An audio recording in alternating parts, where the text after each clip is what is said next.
దేవునికి ఇష్టమైన సేవ ఏంటి? దేవునికి ఇష్టమైన సేవ సజీవ యాగముగా మన శరీరములను దేవునికి ఏం చేయాలి?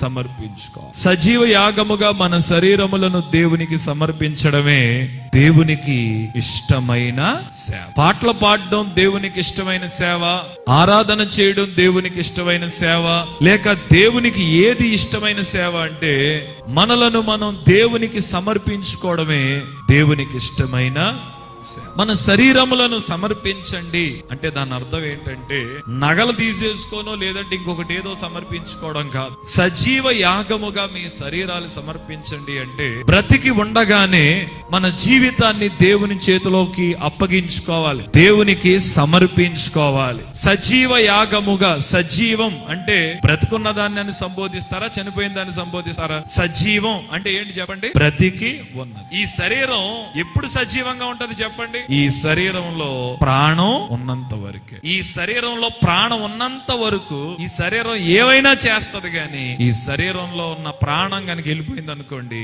ఈ శరీరం నిష్ప్రయోజనం.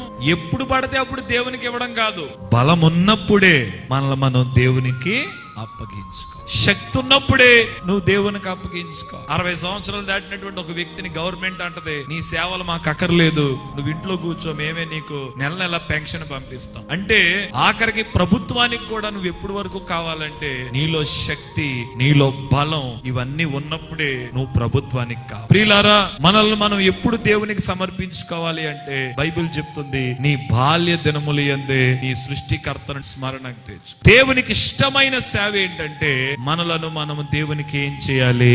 సమర్పించుకోవాలి. కళ్ళు దేవుడికి సమర్పించుకోవాలి, ఈ నోటిని దేవుడికి సమర్పించుకోవాలి, ఈ చెవుల్ని దేవుడికి సమర్పించుకోవాలి, ఈ చేతుల్ని దేవుడికి సమర్పించుకోవాలి, ఈ కాళ్ళుని దేవుడికి సమర్పించుకోవాలి. మన దేహం అంతటినీ కూడా ఏం చేయాలంటే దేవునికి సమర్పించేసుకోవాలి. అదే దేవునికి ఇష్టమైన